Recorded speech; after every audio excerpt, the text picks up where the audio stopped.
God, it's like your worst nightmare. Not yours, mine.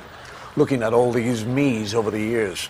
My body and soul trapped into tape and film. I'll tell you something, looking back at all these pictures, watching the changes, hits the old ego a bit hard. I see the sideboards, they start to go up and then come down. The chin, not quite as firm as it should be. The slim figure begins to thicken. Look, I'm beginning to go grey. Look, it's beginning to fall out. I now have more hair on my ears than I have on my head, and I'm wearing glasses. Well, let's see if the comedy has stood up a little bit better to the ravages of time than my body.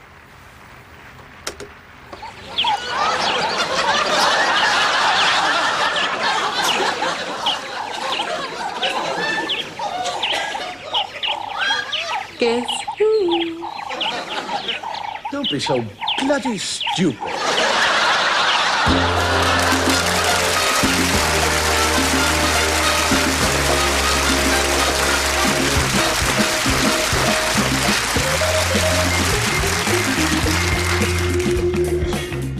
They say behind every great man there is a woman. Behind Caesar there was Cleopatra.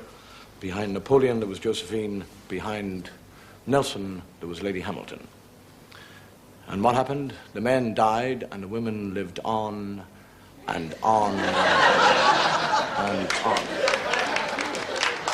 Women are very different, actually.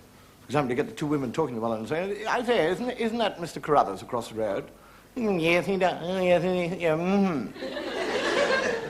She said, doesn't he dress nicely? She said, yes, and very quickly, too.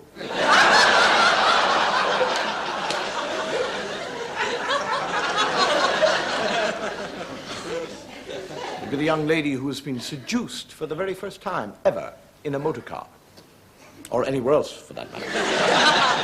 And she begins to weep for things lost. And he said, darling, don't cry. What do you mean? What do you mean don't cry? Peace! You man, peace! Don't remember you said don't cry. I'm gonna go home and tell my mommy and my daddy that I have been seduced twice. He said, I've only done it once. She said, you're going to do it again, aren't you?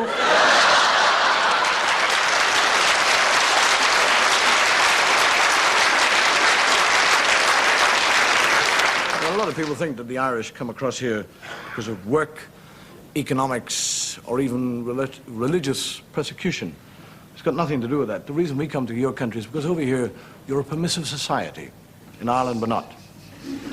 Here, you have sex before marriage. In Ireland, we do not. We come to get our share.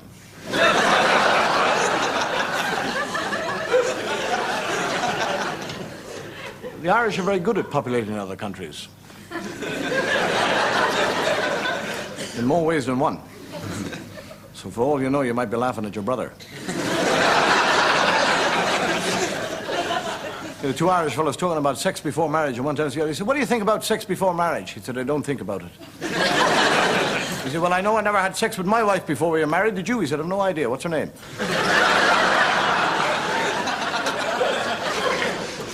You get, in Ireland, actually, you get what we call the fire and brimstone preachers. And you get the fella in the pulpit, and he's saying, I will tell you about the great Judgment Day. Guess who that is?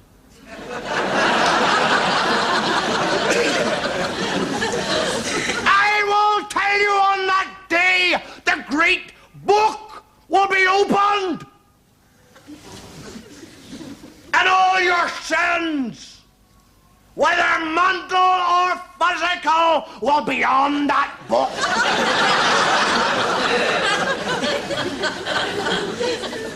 And the Lord will the wicked. And there will be a great weeping and a gnashing of teeth. There's an old woman down the front. She says, I don't have any teeth.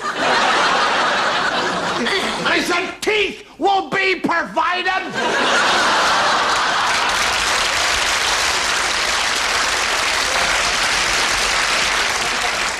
And remember the words of the good book.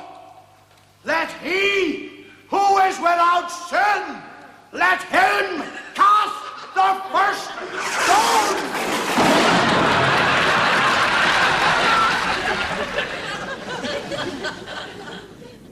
What are you doing, Sergeant? Morning, sir. Minefield laying, sir. Let me tell you, Sergeant, that the whole essence of mine laying is that the damn things cannot be seen. You've left lumps everywhere. Oh. Give me that spade. Sir. You do is you smooth the whole thing nicely down like that and just give it a little put.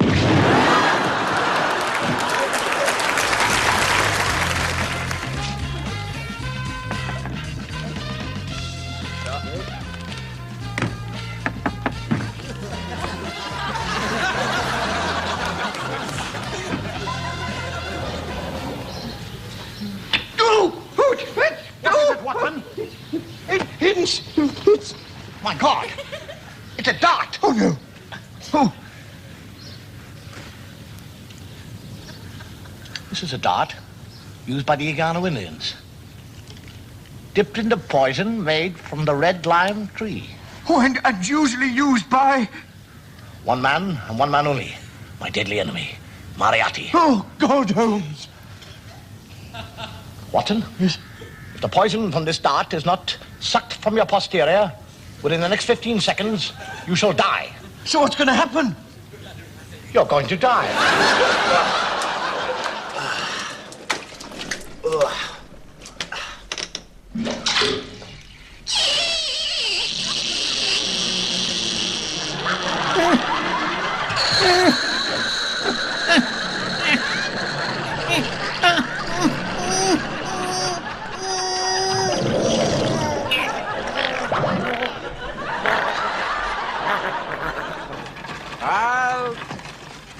We must inspect this cart.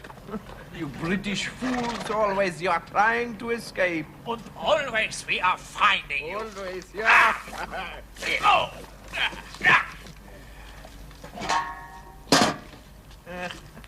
There is no way the wool you are pulling over our eyes. Rouse, open the gates! Come on, come on.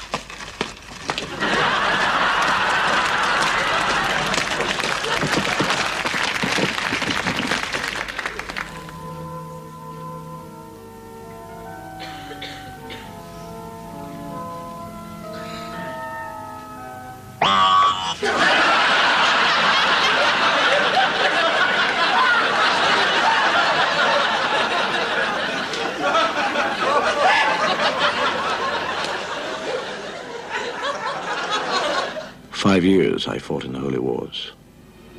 For what? Salvation? No. Glory? No. The great plague sweeps my land, and yet I, who want to die, still live. Must I wait for death? Or shall I end it all now? With one quick stroke of my sword to find eternal peace? Yes, that is what I shall do. Yet, that is the act of a coward.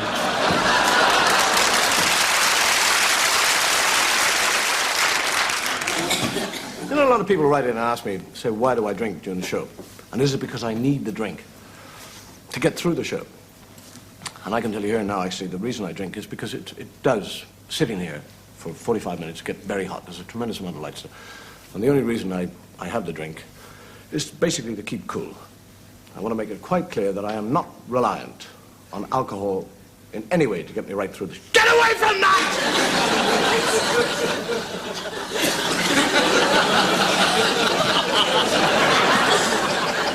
to get through the show.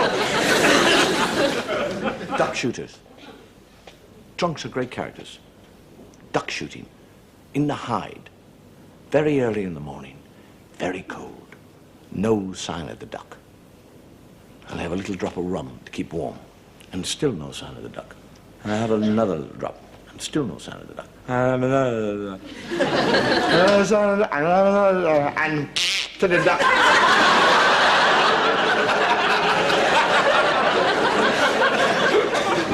One big, fat, lonely, dirty duck goes across the sky, all by himself. Flap. Quack, quack.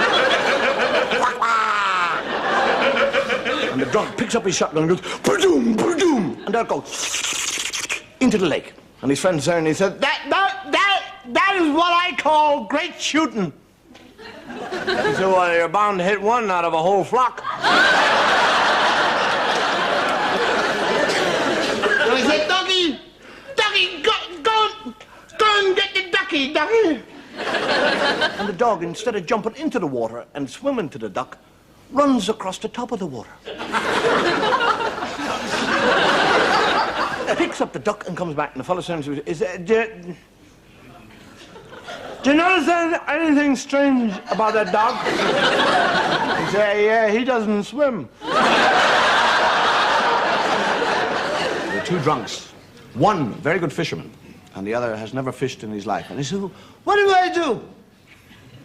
What do I do to fish? He said, well, you get the hook and you put the bait on the hook. And he does. I said, well, what do I do now? He says, you cast it out into the river. And he said, what do I do? He said, just wait. And after about 20 minutes, he gets a bite. He said, well, what do I do now? He says, reel it in. And he reels in so far, the fish is rammed up to the top of the... And he said, what do I do now? He says, you climb to the top of the rod and stab it to death.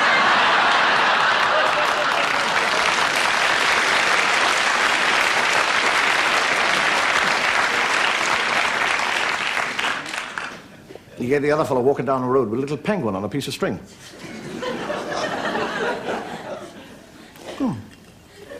The policeman said, hey, where did you get a penguin? She said, well, down the road, and it was there. Little penguin, and it's all on its own, and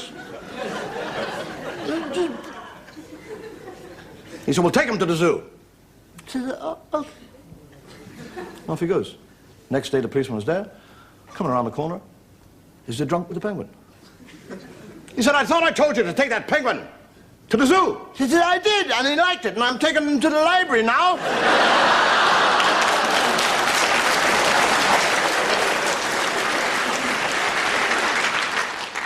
You get one drunk walks up to another fellow and says, what have you got in your sack? What is in that sack you got there? One of those hedgehogs. I got hedgehogs in my sack. So how many hedgehogs have you got in there? Yeah, I'm not going to tell you. He said, if I can guess how many hedgehogs you got in your sack, will you give me one of them? He said, I'll give you them both.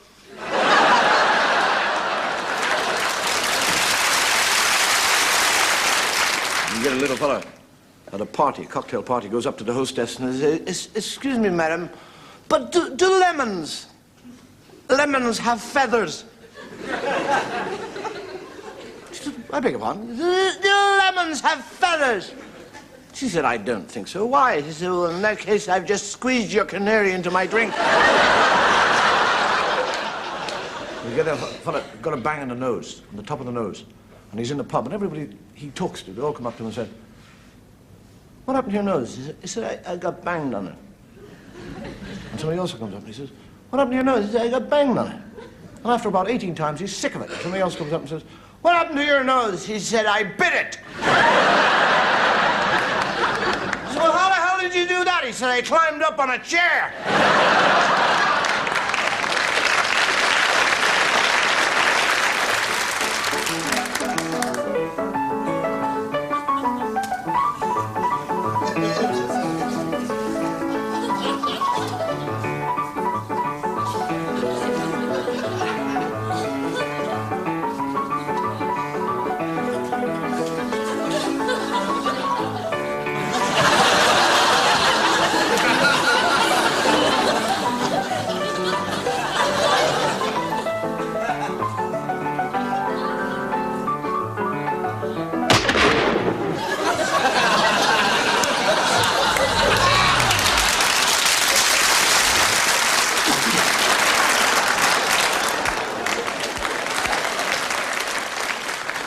Now the financial news.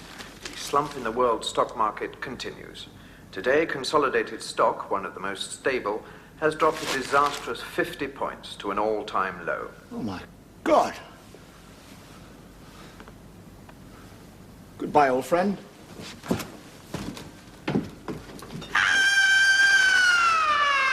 A subsidiary of consolidated stock, Fido Wonder Dog Foods, also dropped 50 points.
The fire's just gone out.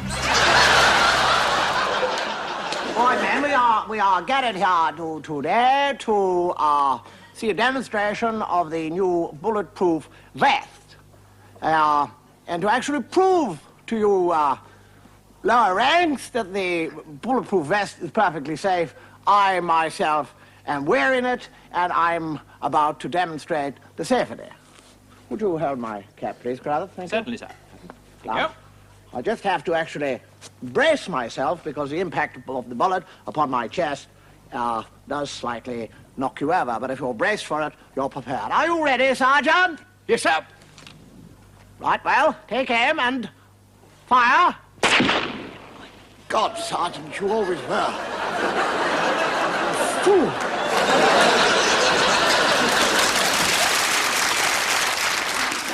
You dummy! Come on in! Don't you come near me. I'm gonna jump. Harry. Hi, I'm Harry. Go away! I'm gonna jump. Come on in. What's the matter? Everything I have is gone. I'm ruined. No, you're not. Come on in. Think of your wife. Kind of tough on her, huh? And your kids? What about your hometown? Your country? I don't care about all that. I'm gonna jump. Leave it to me. Come on in or you're a dead man. I'm coming.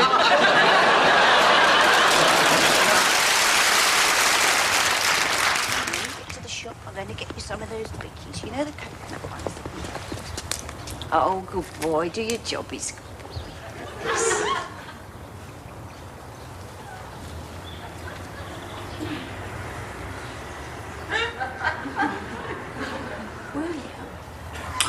your mummy into trouble. Where's the key?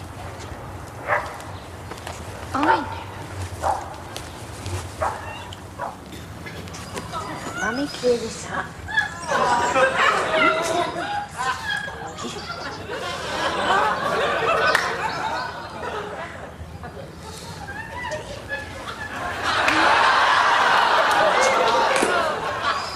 Nobody will ever know, will they? Come on. Morning.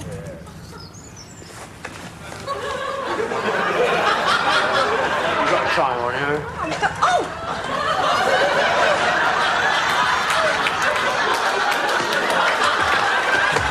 What was got in now? Wait. Come on. Wait. Well, you promised 50-50.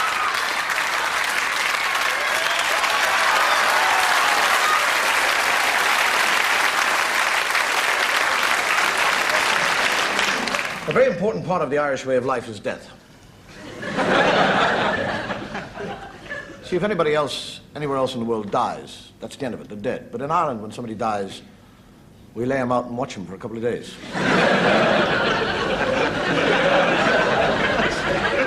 It's called a wake.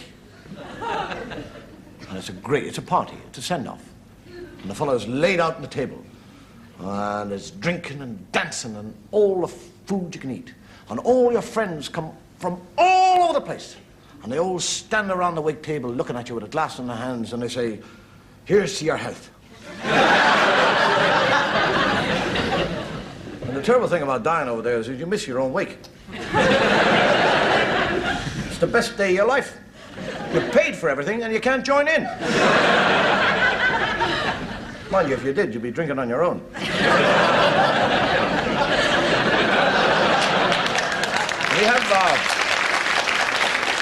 We have a custom. We have a custom that the dying man is allowed one question before he dies, which must be answered completely truthfully. Otherwise, the soul is damned. And you get a little fella dying. And he's got 4 sons, 3 of the biggest fellows you've ever seen in your life, and 1 skinny little puny nothing. And he's lying there and he's going, Mary, are you there, darling? Are you there? And she goes, I'm here, love.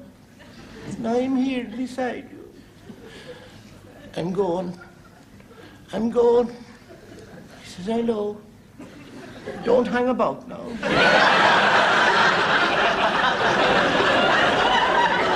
Mary, before I go, I'm going to ask you the question.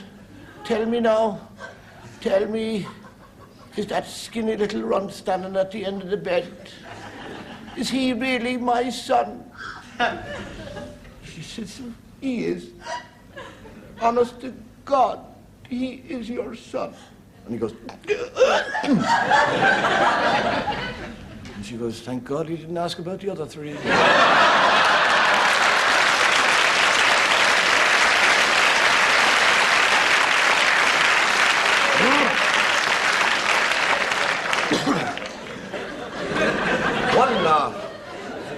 One final custom that we have in Ireland regarding death and a funeral is that only one person who is buried in a graveyard can go to heaven. Which basically means if 2 people are buried in the same graveyard on the same day, the last one in has got to wait till tomorrow.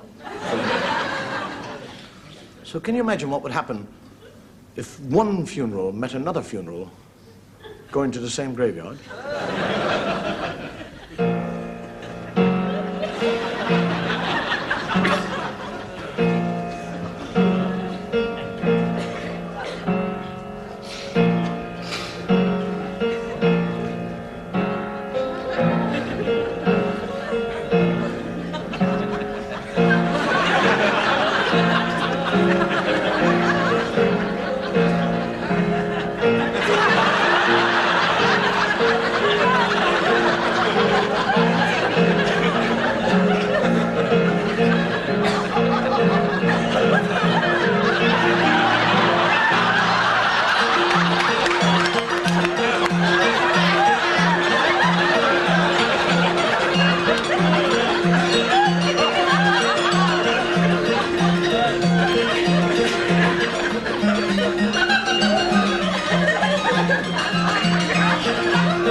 The most boring place ever to be trapped is in a motor car in a traffic jam going nowhere.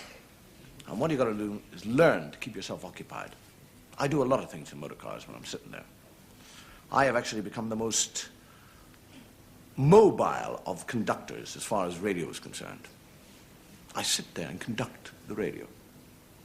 I occasionally upset the people who are around me by picking my nose. Not really, I just drive that up there.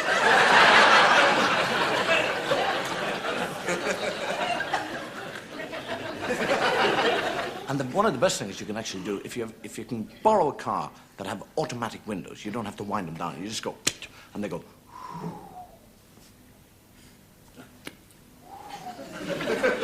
Keep you occupied for hours. Because you make little bets with yourself. You go.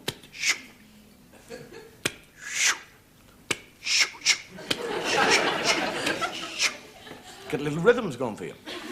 Put the windscreen wipers on.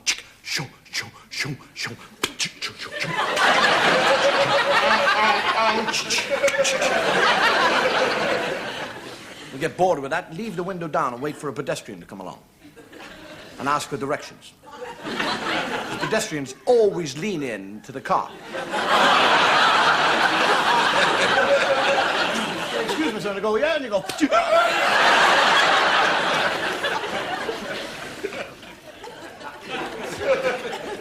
Actually, the thing to do is to try and attract the attention of other people. Even if you just blow the horn, doesn't matter. Just blow and do odd things. I do, and I go, and they go, and I go.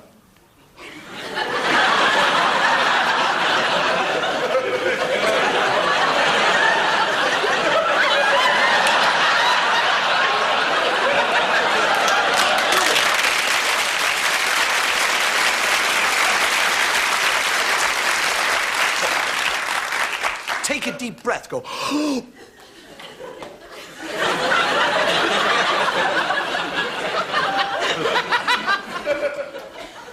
Get them over, coming over, giving you the kiss of life. Which is I'll tell you, if you get a fellow, you know how you sit, or people sit in a traffic jam, and they'll read the paper. If you get behind one of those fellows and they're stuck in the paper, they forget the course of time and they're reading away. All you got to do is blow your horn. They think the traffic's moved on and they'll drive straight in.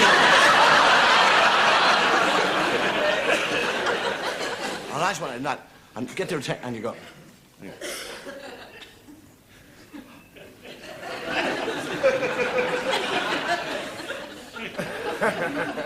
You've got them going then.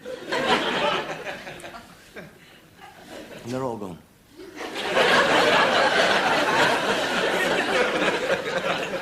nothing worse than actually watching somebody trying to thread a needle. Everybody thinks they can do it better than you. And I haven't even got one, I didn't know.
The plan? You go up the road a bit, give a bit of a thumb, show a lot of leg. Yeah, and make sure it's a man driver. Right, when he stops, we leap out from behind the bushes, clobber him and nick the motor. Right. Right? Got it? Right. Right. Right.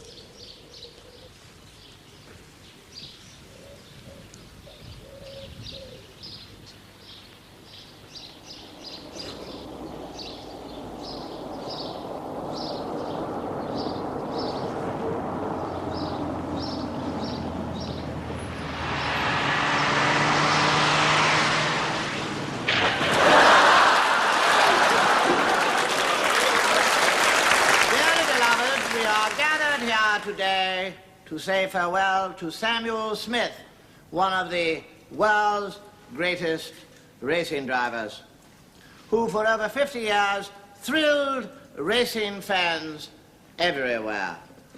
Please rise and follow the coffin.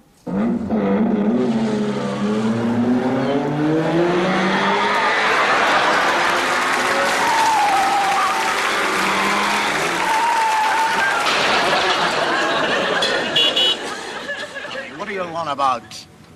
You're just trying to cross the road.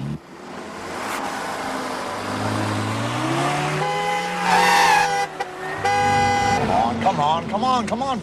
I don't know your bloody parking.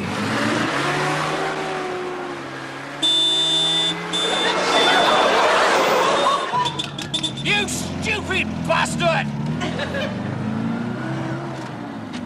Come on, come on.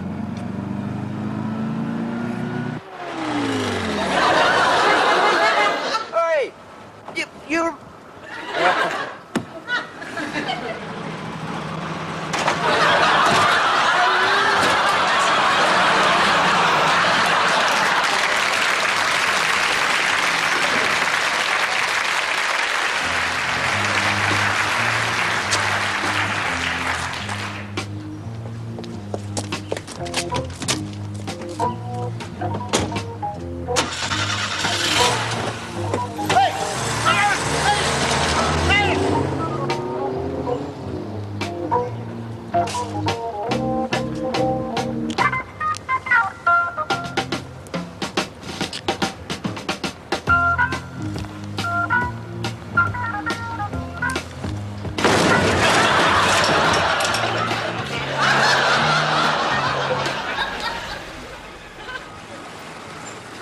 parking space? No, sorry.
That's it. You're off then.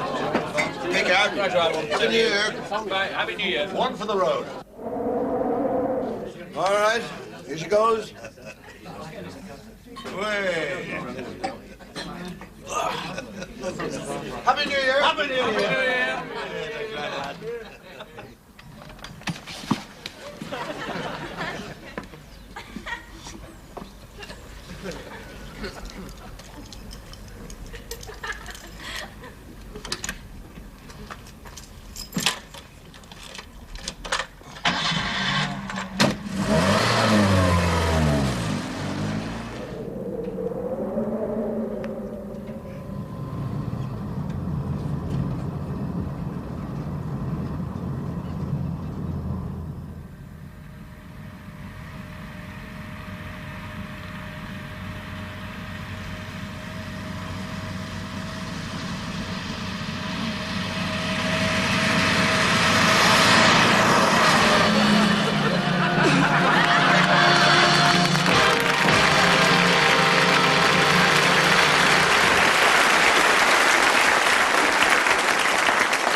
You get an Englishman touring round rural Ireland.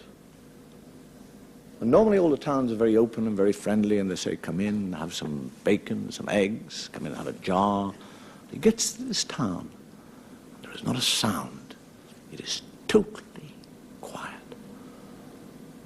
And all the shutters are pulled, all the doors are locked. And he walks in, and there in the town square is a group of men following a coffin being carried. And behind this coffin is a gigantic man, huge man, granite-like features, shock of grey hair, and held in his left hand is a leash of a dog, a big black dog. And behind that man, dressed in black, is another man. And behind that man is another man. And behind him is another man. There's 39 of them all together. There's not a woman anywhere. And the fellow thinks, that's an incredible funeral. I've never seen a funeral like that before. So he goes up to this big man at the front and he said, has somebody very important died? And the fellow says, no. Not really. Who is it? Who has died? He says, me wife. He says, really? Huh? That dog, was that her dog? Must have loved her very much for you to bring that dog to her funeral. He says, no. That was the dog that savaged her. Bit her to death, that dog did. Really? Would you like to sell that dog? And the fellow said, get to the end of the queue.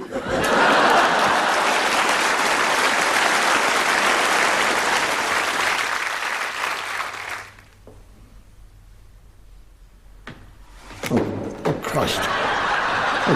Oh.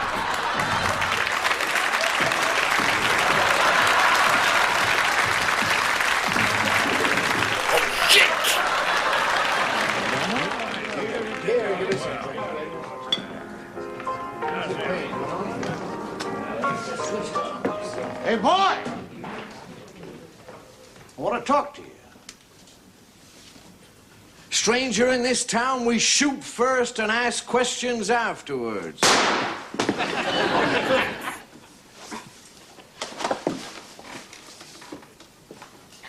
Could you tell me where the railway station is?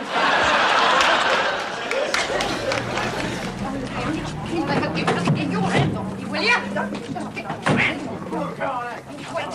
Get out! You beast!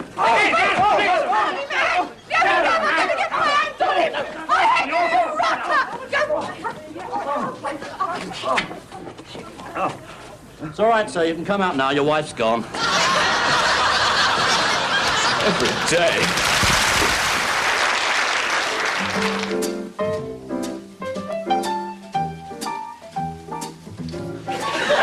Are you sure this is the rhythm method?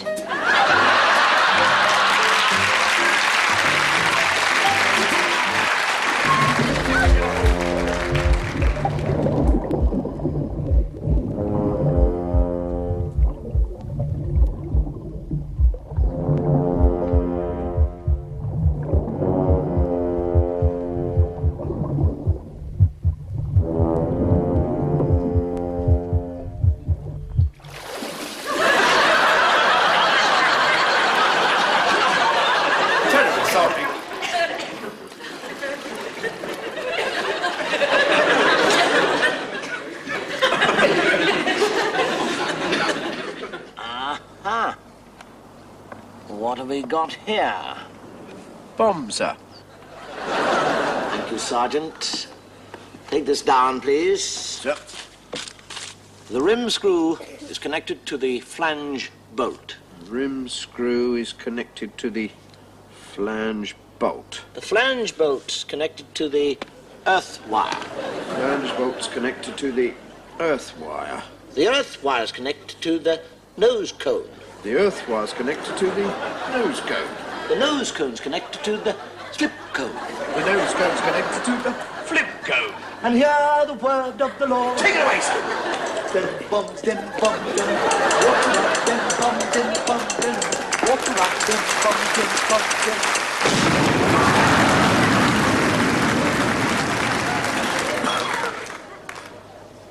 And hear the word of the Lord. Oh,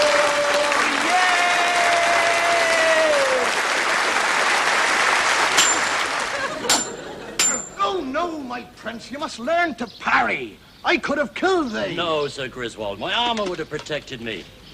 My young prince, if you want to be as great a warrior as your father, the king, you must learn that all things have got a weakness. If I, in battle, could get you to raise your left arm, there is the most vulnerable point. You just remember that. Well, how's it all going, eh?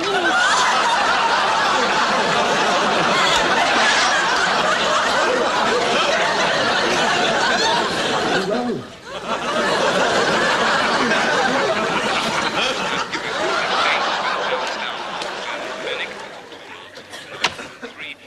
Bye-bye, Daddy. goodbye, darling. Wave. What? Wave. No, wave.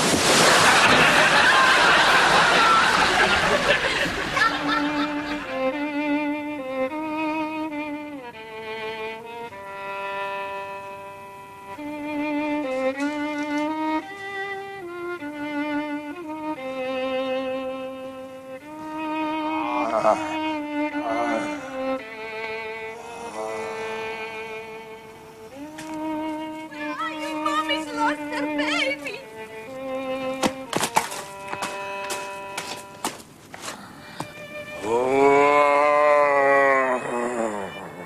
What's your name? Do you like to hold my dolly?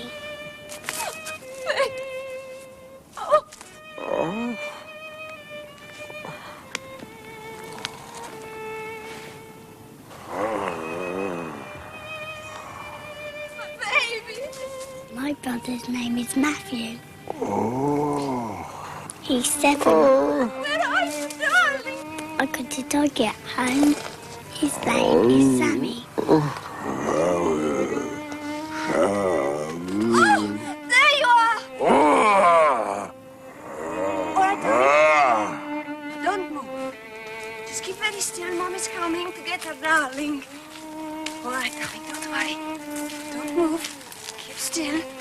Everything will be fine.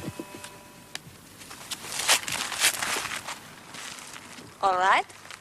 Hands up, all those who thought I was going to take him.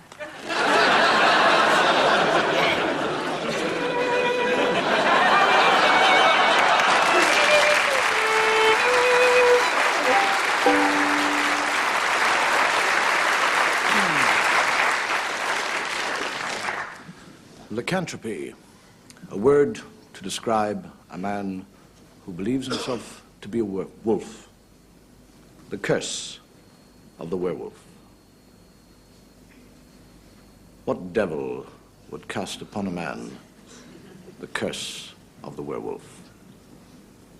Pity that man who on certain times of the year, on certain demonic pagan festivals which happen to fall on the same night as the full moon. It is on such nights that the victim changes from man to werewolf, from man into a vicious, snarling beast, knowing that the only way that he can return to human form is to drink the blood and eat the flesh of another human.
Something we've been accused of in this show is that we lack the romantic touch.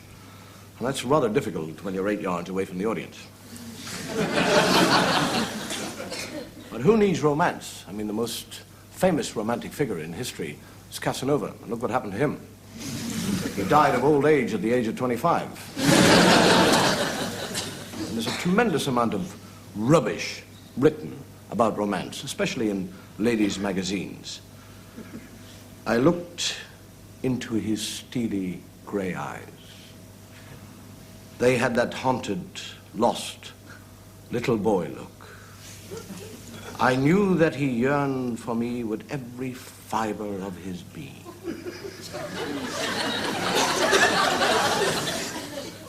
I closed my eyes. I knew the moment had come. I felt his hot breath on my lips. His strong arms encircled me and drew me close. I felt his heart close to mine.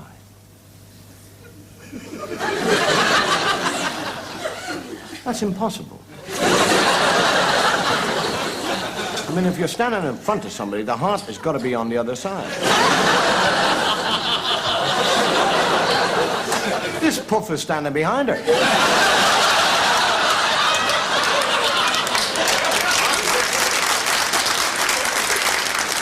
Either that or he's hanging upside down from the ceiling. That's a thought.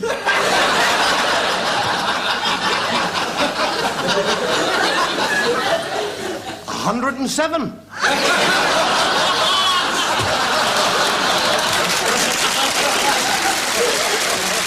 Take that release roll, please. Now, Billy, get a young man who meets a young lady at the debutante's ball. Said, you don't know me.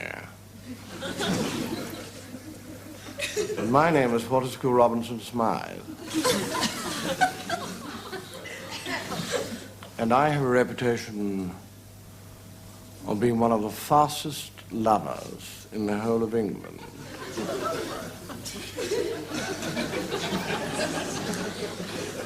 I'm terribly fast.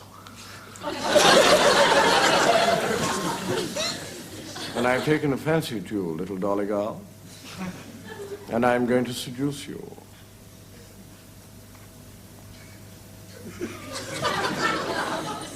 She said, will I enjoy it? He said, didn't you?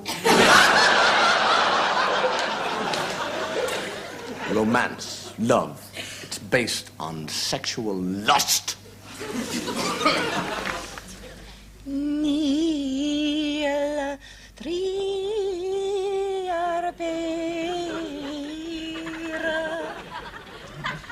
What was that song? It is an ancient Lebanese love song which tells of the glories of a man's chest. What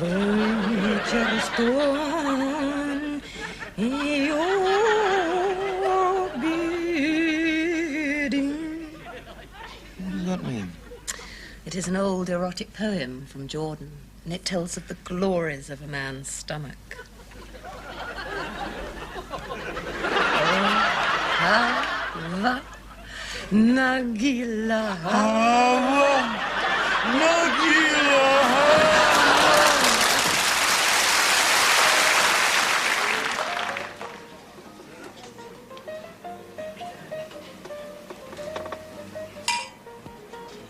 You know, my darling, in this light you don't look a day over 14.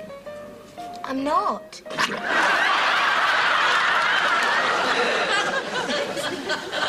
Before your execution, you are entitled to one last request. Anything? Anything?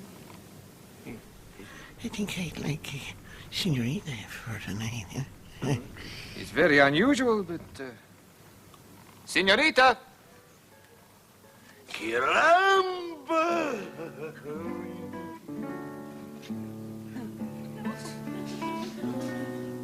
Madre mía.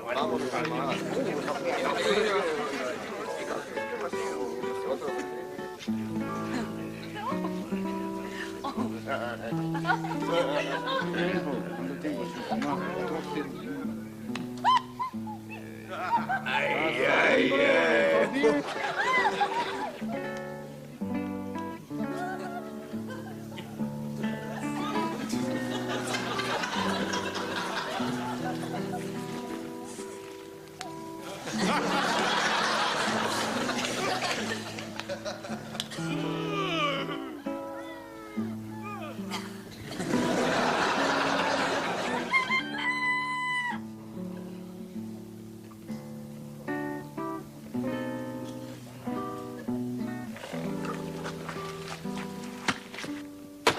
It's mañana! You're too late. He's dead.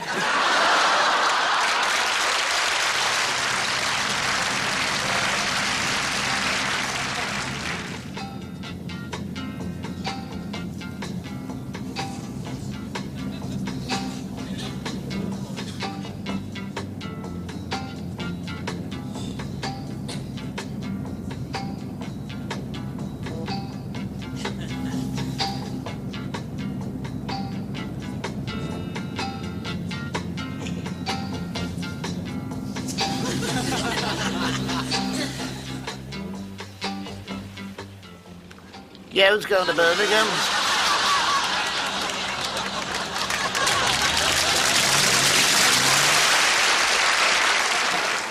Do you love me?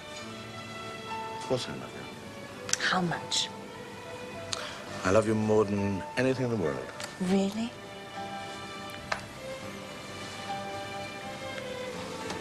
Hey, curtains. Oh, my God, it's my husband! Oh, what? Where did the curtain?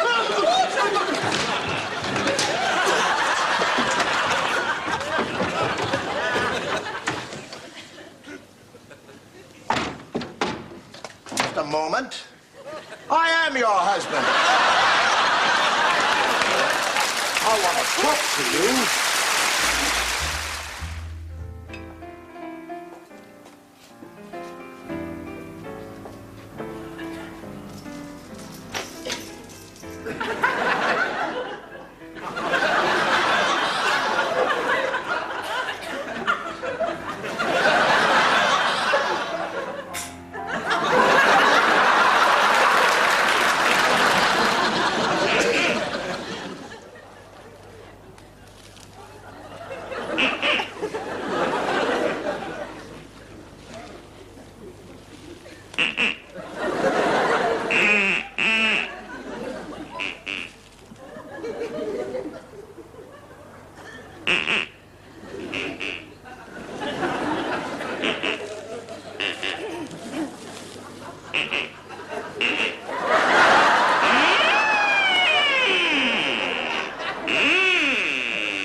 What's your name? Hey! I'm sorry.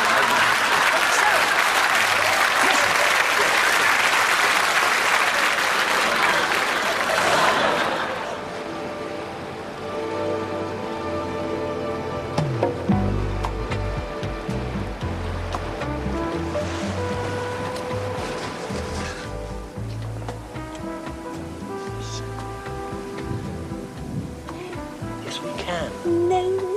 Yes, we can. No, we can't. Yes, we can. Yes, we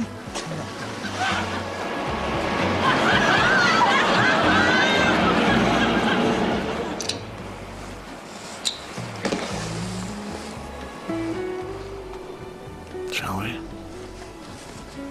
Shall we again? We can't. Yes, we can. We can't. Of course we can. Of course we can. We can.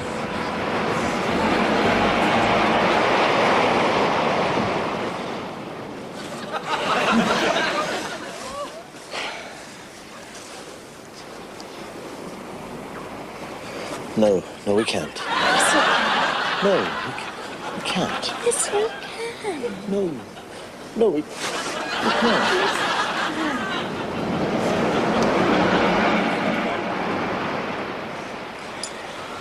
No, no, no. No, we can't. Yes, we can. No, we can't. Come back. No, we can't. Yes, we can. No, we can't. Yes, we can.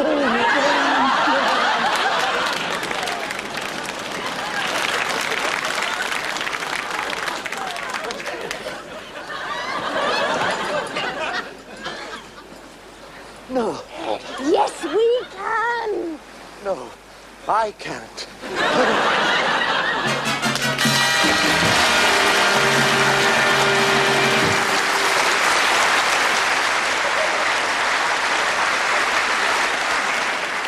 The Irish are supposed to be what we call a demonstrative nation, but the Italians are even worse. An Italian, his wife died. And all the way out to the funeral, to the graveyard, he's gone, I don't know, what am I gonna do? What am I gonna do? He stick the coffin and he goes, all the way back in the car, he goes, I don't know what I'm gonna do. And his friend says, Mario, you must pull yourself together. I know you loved her. I know you loved her, but she is dead. You must live your life. In 6 months' time, you will meet another beautiful girl. And you will fall in love, and you will marry her. He said, 6 months? What am I going to do tonight?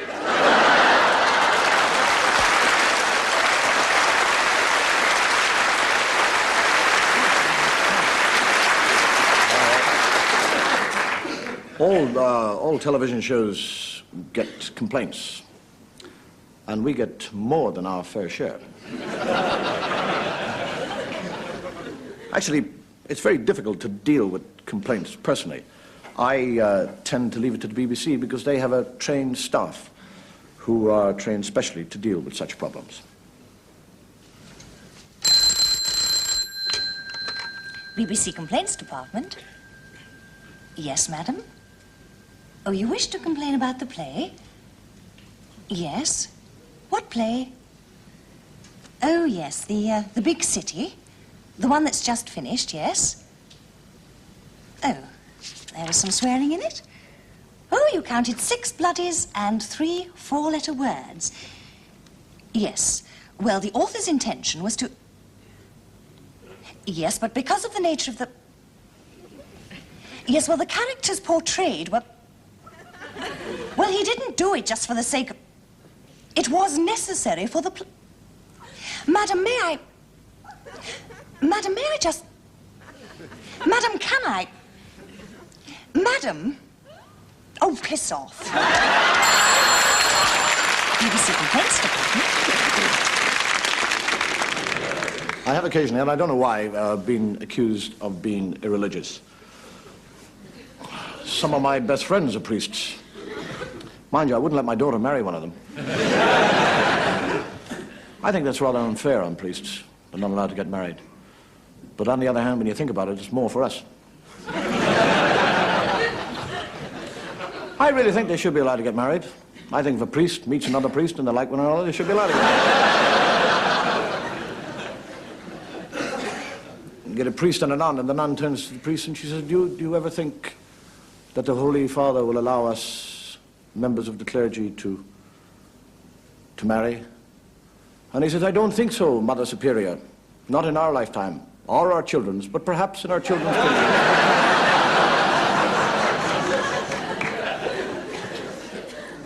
You see, the Catholic Church does offer to Catholic women the choice of 2 things only: perpetual virginity or perpetual pregnancy.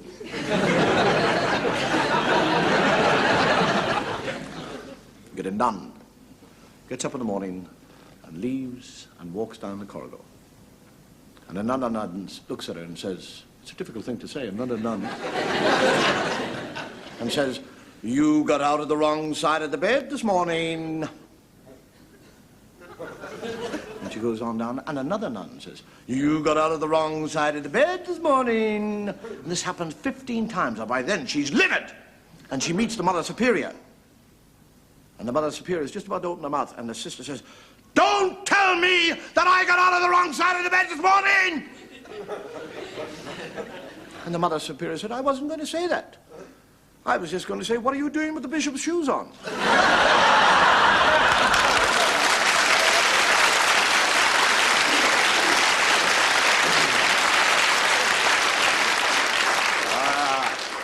Religion.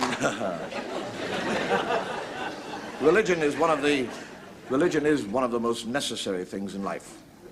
I don't know about the afterlife, because by then it's a bit late.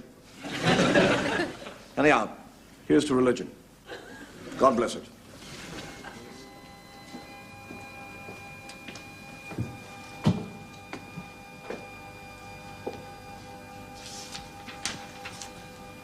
The reading today is from the New English translation of St. Paul's letter to the Corinthians.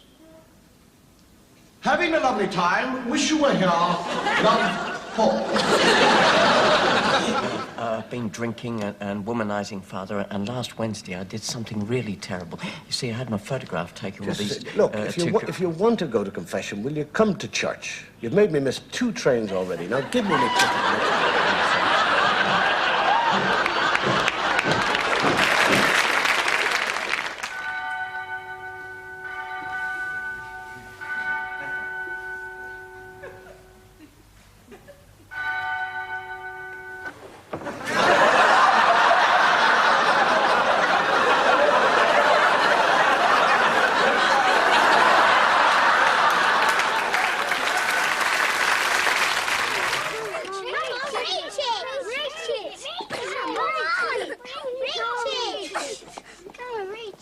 help you?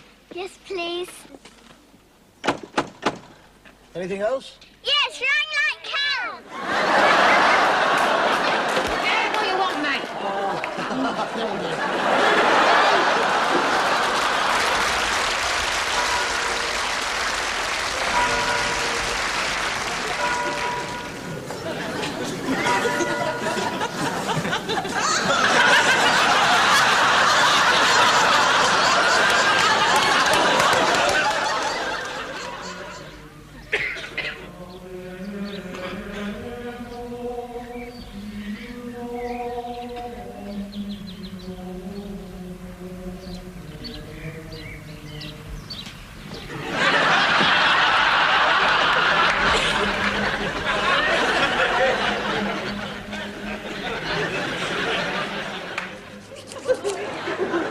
You have a confession to make, my son.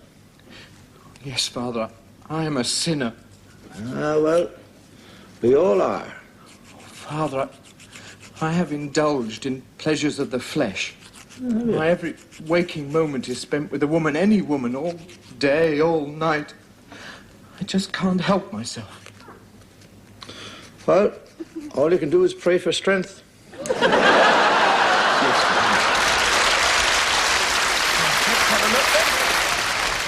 Oh, dear. The tall gentleman on the end, could you move slightly... thank you, and the little girl. Could you move between the bride and... That's very nice. Now, let's see what we've... Oh, dear. Vicar, from here, it looks like there's a tree growing out of your head. Could you move to your right, please? Thank you.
I am what you might call a practicing atheist. I'm quite happy to be an atheist because I think actually God likes atheists better. We never ask him for anything. We're not bothering him all the time saying, oh God, please help me, I want this thing. And as a practicing atheist, there's certain things that I travel around the world, and no matter where I go, somebody called Gideon leaves me this book to read. an Irish book because it says it all began at the beginning.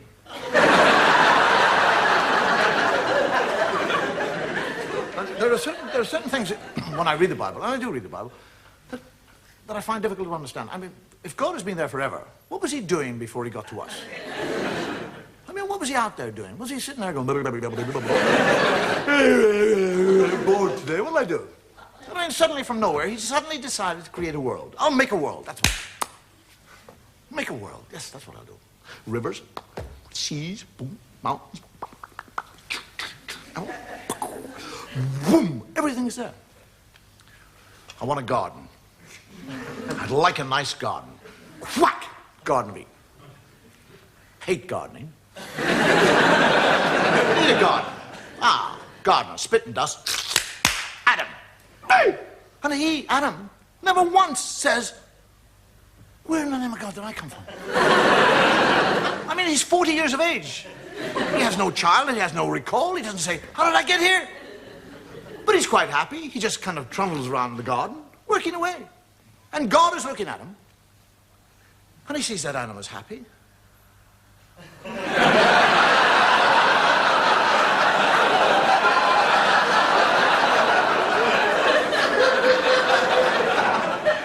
I didn't put him there to be happy. I'll put a stop to that.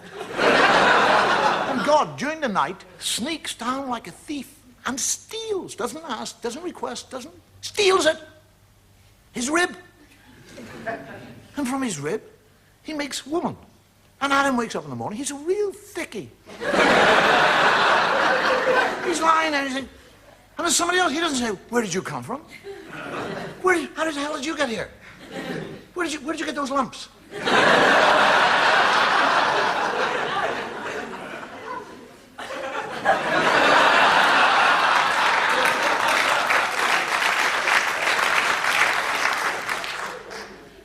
Just goes out and goes gardening.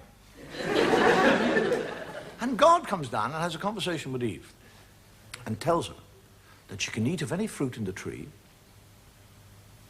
in the whole garden with the exception of one fruit tree.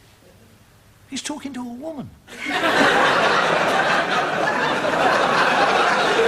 actually tells her not to eat of the fruit. And then when she said, which tree can't I eat? He said, that one over there. He points it out to her. And when he goes and hides, and she sneaks up to the tree, and a snake comes down and has a conversation. A snake. Now, if I see a snake, I'll back off. One starts talking, I'll crap myself.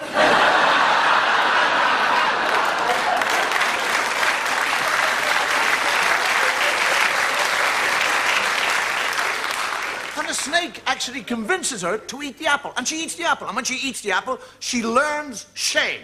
That's what happens when you eat apples. Now, she's not ashamed that she's disobeyed God or that she's eaten the apple. She's ashamed of one part of her body. That's all. She becomes ashamed of that area of the body. Now, why that area? Why not her elbow? Her nose. Do you actually realize that if Eve had been ashamed of her nose, every woman in the world now would be ashamed of your noses? You'd all be sitting here tonight with little nose knickers on.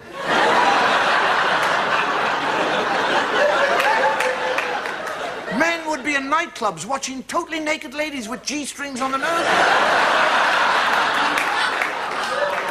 Take them off. Oh, I saw a nose. Oh.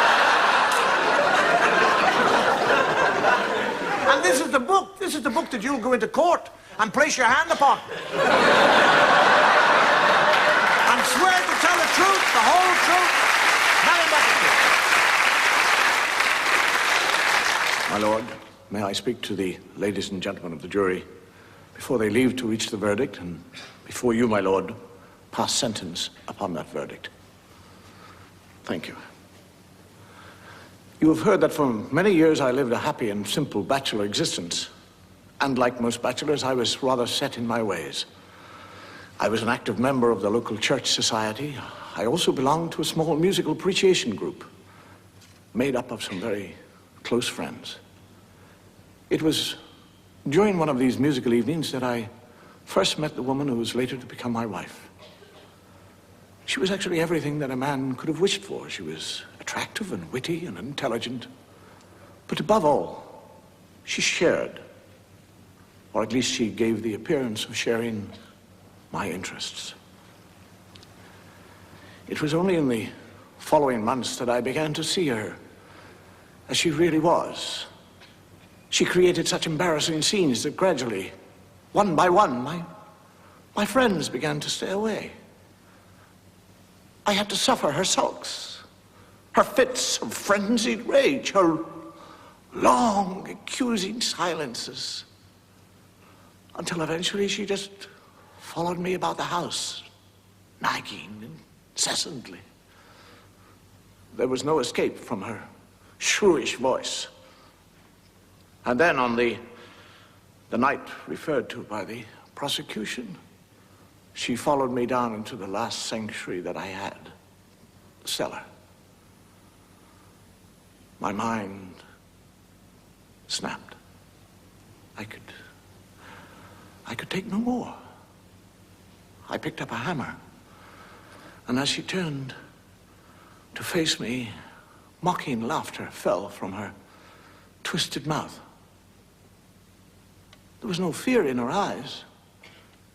She dared me to hit her. She actually dared me. And God forgive me, I did.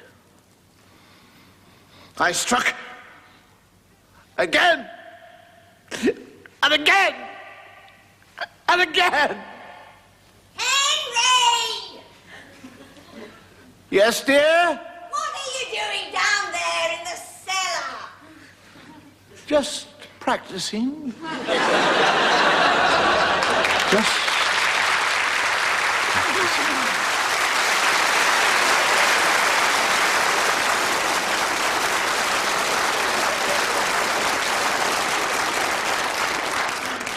It's been 3.5 years since I worked in television. Things have changed. I've changed slightly. One of the main changes, you probably noticed, there is no ashtray. I have given it up. A heavy smoker. I used to even smoke in between smokes. Have given it up. Totally changed. And the most extraordinary thing about giving up smoking, to non-smokers, I'm a convert. I've come over. I've joined them.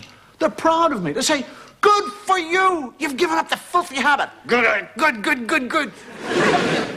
The heavy smokers who used to be my allies, I'm a traitor.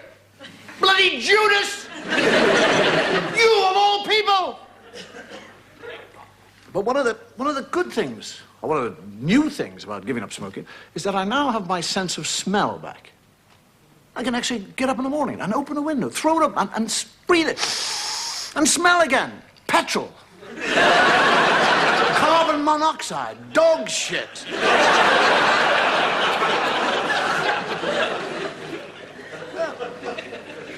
I mean, it's taste. I actually thought when I used to eat food, it was the smoking. I had no taste. It's not the smoking, it's the food. It's bloody tasteless. Somebody said to me the other day, shall we eat or have a McDonald's?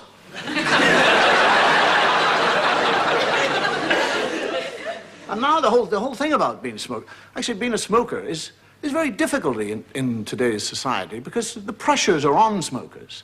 Society frowns upon smokers. There are signs everywhere. See them here. No smoking. Smoking is not allowed. Smoking is forbidden. The Americans, they're totally lunatic about it. When I was in America, I was smoking, and a woman stopped me in the street, and she said, "You're smoking!" Like I'd exposed myself. I said, "Yes, madam." She said, "You had a cigarette in your mouth."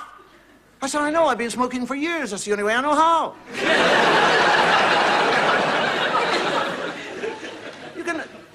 You notice in public, if you actually spit, if you spit in the street, you can be fined £25. If your dog fouls the footpath, £20. But the cost of a smoke, or what it would cost you if you're caught smoking, can be £50. Now that means that you can actually have a good spit Your dog can crap to his heart's content, and you've still got a fiver to take home. When I started smoking, I was actually 4.5. I did actually start to keep up with my brothers, who were slightly older. I had one brother who was 6 and one who was 8, and they were heavy smokers. So I used to keep up with them to smoke. I'm 4.5. I'm this size. And people would say, it'll stunt your growth. Lavatory. I mean, everybody in school smoked. As soon as there was a school break, we'd all go for the lavatory. In the cubicle. 8 or 9 of us in each cubicle. Passing this little cigarette. If you went out and looked down the line of cubicles, it was like the Industrial Revolution. Somebody used them for what they intended to use them. It was like a breath of fresh air. You remember going to the cinema years ago when there was no smoking regulations? Everybody in the cinema smoked. It was just a massive smoke. You'd go in, you go, and when you got to the screen and you could see the screen, there were people on the screen. Do you remember those scenes, the seduction scenes? How the cigarette was played with? It became part of a kind of hand phallic symbol. People used to kind of touch it and stroke it and roll it. Women would kind of put it into the mouth and take it out again. The whole audience. They used to have those cigarette cases that you could buy that actually you pressed a button and one cigarette came out all by itself. It was a sexual invitation. You'd hand it out and you'd go, and the cigarette would go. And if the woman went, you.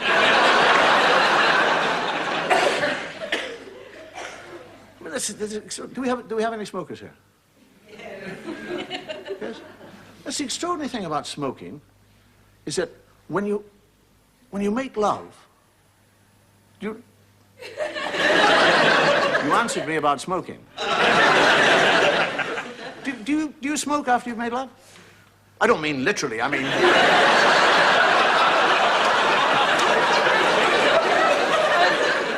Isn't that, I mean, most smokers, you make love. I love you, darling.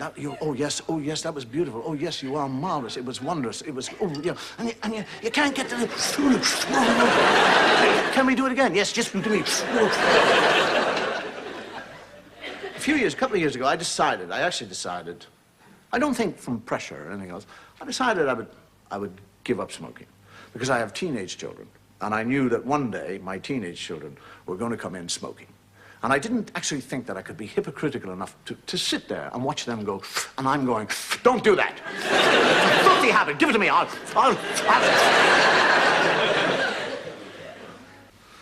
I woke up one morning, it was 8 o'clock in the morning, and I sat there and I thought, that's it. This is actually the day I would give up smoking. And then I thought, well, I don't really want to give it up.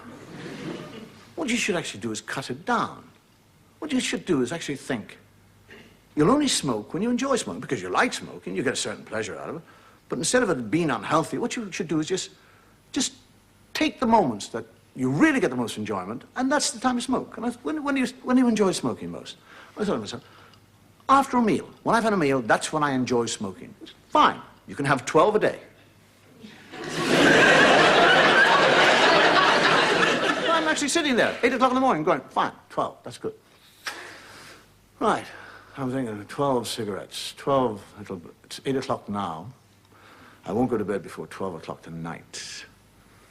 It's 16 hours, 12 cigarettes. 12, it's an hour and 20 minutes for every cigarette. And I've finished that one. It's only 3 minutes past 8. I've only got 11 cigarettes. My wife comes in, good morning, I shut up! Who's going to drive the children? Let them walk. 12 o'clock noon, I have gone through 9 cigarettes. I'm a lunatic. I'm sitting there, 9 cigarettes, oh my God, 12 hours. Oh God, what did I never get through this 12 hours? Please help me, please help me. I'm going, wait. You have some cigarettes, you've got 3 cigarettes left over. That's 4 hours smoking. You can cut them in half. But then I'm thinking, that'll be 2 dog ends. There'll be 2 butts. I'll be throwing away more cigarettes. I don't know, wait. I'm trying to explain myself. Now, here I have been a smoker since I was so big. I am now going through the first withdrawal symptoms I have ever gone through in my life. So I explained this. I said, listen, wait, calm down. You are actually experiencing withdrawal symptoms. This is your first time. It's difficult, we know it, but you've got to persevere. Tomorrow, it's not going to be so difficult because you'll have experienced what it is today, so tomorrow it won't be so bad. But you'll still have 12 cigarettes tomorrow, and you won't need those 12 cigarettes tomorrow. You'll probably only need 5 or 6 or 4. So take those 8 today and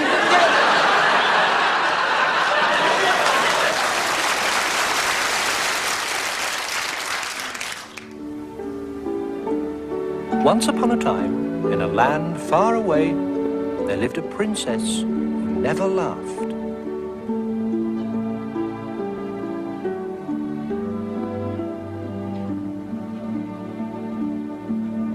The king tried to make her laugh.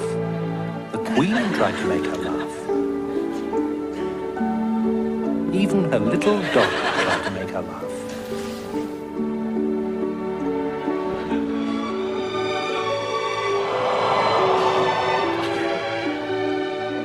So the king, who loved his daughter dearly, sent messengers to every land in all the world.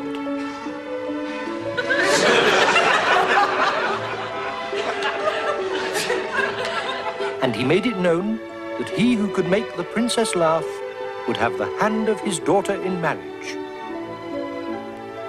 And in less time than it takes to tell, the funniest men in all the world were arriving at the royal palace.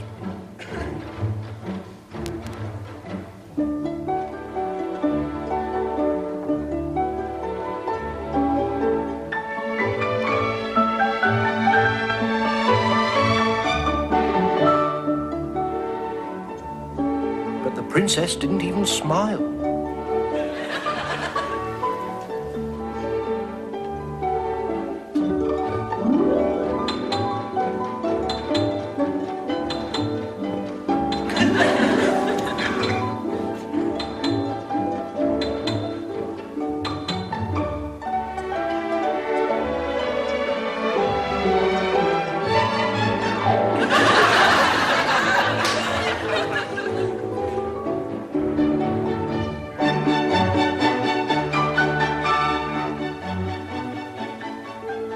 The king became more and more miserable.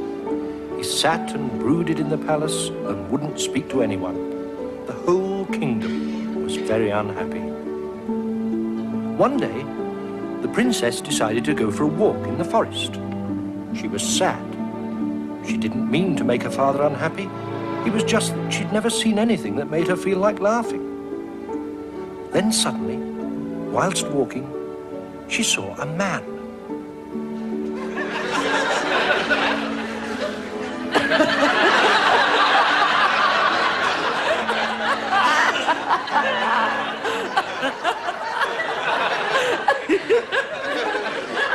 The good news swept through all the land. The princess has laughed. And in no time at all, the princess and the man she met in the woods were wed.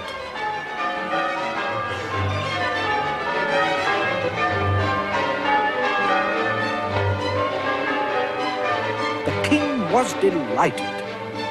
The queen was delighted. But the little dog was more than delighted. And every morning, the very first thing they heard was the sound of their daughter's laughter. And the princess and the flasher lived happily ever after.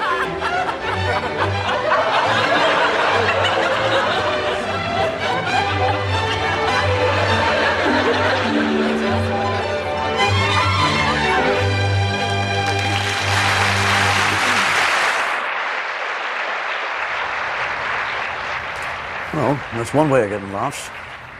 Anyhow, that's it. I hope you enjoyed it. Take care, and may your God go with you.